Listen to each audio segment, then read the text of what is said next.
उत्तर प्रदेश के लखीमपुर खीरी से ये बड़ी खबर है कि स्कूल एडमिशन का ऑनलाइन फॉर्म भरने गई एक 18 साल की लड़की की मंगलवार को बलात्कार के बाद हत्या कर दी गई।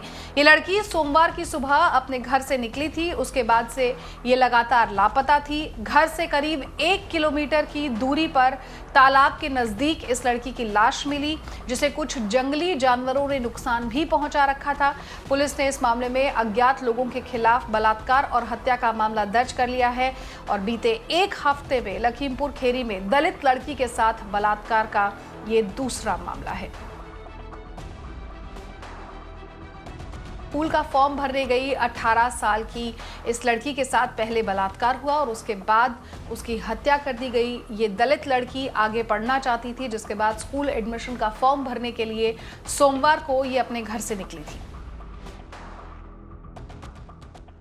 18 वर्ष की ये लड़की है। ये कल सुबह से गायब थी। आज इसका शव बरामद हुआ है। परिजनों की तहरीर पर धारा 302 का मुकदमा पंजीकृत कर दिया गया है। पंचायतनामा भर के पोस्टमार्टम रिपोर्ट के लिए मृतका के शरीर को भेजा गया है।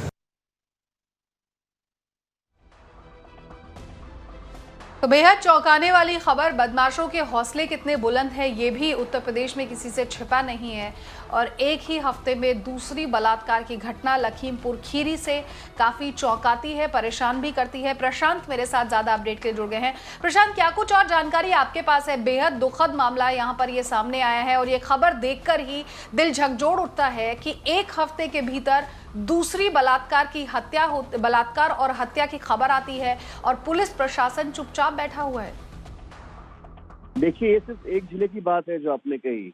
उत्तर प्रदेश के तमाम जिलों से ऐसी खबरें आती हैं और कहीं ना कहीं जो मुख्यमंत्री हर बार ये बोलते हैं कि उत्तर प्रदेश में आज कानून का राज है और कहीं ना कहीं जो अपराधी हैं वो कानून से डरते हैं और वो राज्य छोड़कर भाग गए हैं। मुख्यमंत्री जी के लिए बहुत बड़ा मैसेज है कि आपके रहते हुए भी राज्य में ऐसी घटनाएं हो रही हैं और न केवल हो रही हैं बल्कि प्रत्येक दिन हो रही हैं। आप लखीमपुर खीरी की बात करें, आप बलिया की बात करें, आप बनारस की बात करें, हर जगह से ऐसी खबरें सुनने में आ रही हैं और हम डेली रिपोर्ट करते हैं उसको। अब waking up to stories of death and such destruction is something that has become a routine now.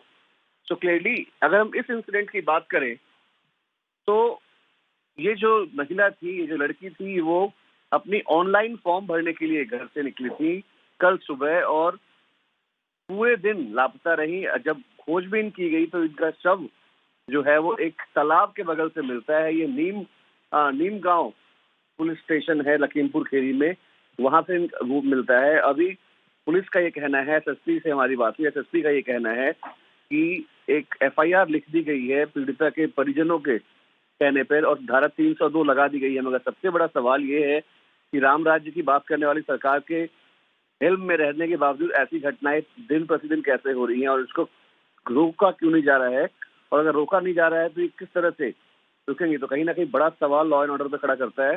देखने वाली बात ये हुई कि सरकार के नुमाइंदे इस पे क्या बोलते हैं, क्योंकि उनका एक ही काम रह गया है कि वो सिर्फ राम राज्य की बात करते हैं। मगर इस तरह का जो जंगल राज हमें देखने को मिल रहा है, ये कहीं ना कहीं बहुत बड़े सवाल करता है उनके राम राज्य के क्लेम्स पर। बिल्कुल प्रशांत, आपने सही शब्द का इस्तेमाल किया, जंगल राज ही इसे कहेंगे, क्योंकि देखिए ये जो बदमाश है या फिर जो इस तरह के लोग हैं उनके भीतर पुलिस का, प्रशासन का किसी तरह का कोई डर नहीं है। क्या लड़की के परिवार वालों से कोई बात हो पाई हो, कोई इन्फॉर्मेशन मिल पाई हो कि कहीं ये कोई जानने वाले लोग तो नहीं थे, किसी के साथ कोई भेदभाव तो नहीं था जिसके बाद इस तरह की घटना को अंजाम दिया गया?